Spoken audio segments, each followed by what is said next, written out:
I want to talk to you this morning about engaging everyone in the conversation. How many times have you been in a small group meeting and experienced that awkward silence moment? People looking down at the ground, people pretending to look at their phones, or worse yet, using their phones, and some looking around the room, avoiding eye contact with others, but their body language just pleading for somebody to speak. If we're honest, we've all been in those groups. It's not unusual for that to happen in a Bible study group. Only in a group like that, we've got another crutch, the Bible itself. Some people will stare holes in their Bibles to avoid talking. As someone who's taught and facilitated groups of all kinds, from college classes to focus groups to small groups, I'm keenly aware of the awkward silence, and it's just as uncomfortable for me as it is for you. But it's our role as facilitators, teachers, group leaders, to deal effectively with that awkward silence that rears its ugly head in your small group and mine from time to time. It's our role to engage everyone in the conversation. So let me give you 3 tools to help you deal with that silence. Tool number 1, ground rules. Hopefully, each year at your first Solace group meeting, you introduce the ground rules to the group. But if that's not something you've done yet, then establish some ground rules for your group and review them from time to time throughout the year. The purpose of ground rules is both to enable and constrain conversation in a healthy way. There's always going to be both the experts that feel the need to speak to every topic, as well as those who are shy and reluctant to speak up in any kind of a group. Having and enforcing ground rules is a proven way to manage your small group effectively. Here's some ground rules that I've found to be useful. Number 1, there are no dumb questions. If you don't know, please ask. Number 2, everybody can and everybody should participate. Hey, that's the purpose of the small group. Let's get everybody involved. Set that as an expectation right up front. The third thing, speak for yourself. We've all felt the need to speak for somebody else, or speak for this group over here, or speak for they, or some unnamed entity or group, but avoid that in a small group. It's not helpful. It kind of distorts things. It kind of diverts things. Speak for yourself. Speak about what you know. Speak about how you feel. That's helpful. The fourth thing is disagree without being disagreeable. Hey, we're in a Bible study group. There's bound to be disagreements from time to time, but don't let the disagreements dominate the conversation. We can disagree without being disagreeable.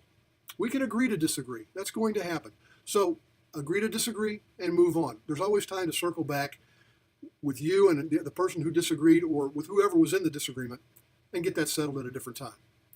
Finally, and maybe most importantly, if something is shared in confidence in the group, keep it in confidence. Hey, look, small groups are going to grow. Hopefully, they're going to grow. They're going to become more trusting. They're going to become closer. That's the purpose of Solace groups. But it's bound to happen that somebody's going to come to the group and they're going to have an issue. They're going to have a problem, something that's emotional to them. Remember, it's being shared in confidence, and it needs to be kept in confidence. If you do that, things will be healthy. So it's your job to both introduce ground rules to the group and enforce those rules, at least in the beginning. But you're going to be surprised at how your group members will take on the task of enforcing the ground rules. They'll do it for you, and it's great from then on. The second tool I want to suggest to you is use an icebreaker at every meeting. An icebreaker is just what it says. It's a way to break the ice. At the beginning of the meeting, get everybody talking. It just kind of breaks that awkwardness at the beginning of a meeting.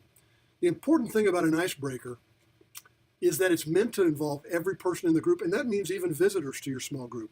So remember a couple of things about an icebreaker. Don't make it too long or too involved. It'll cut into the main discussion time. Make it fun. Make it something that'll put a smile on everybody's face.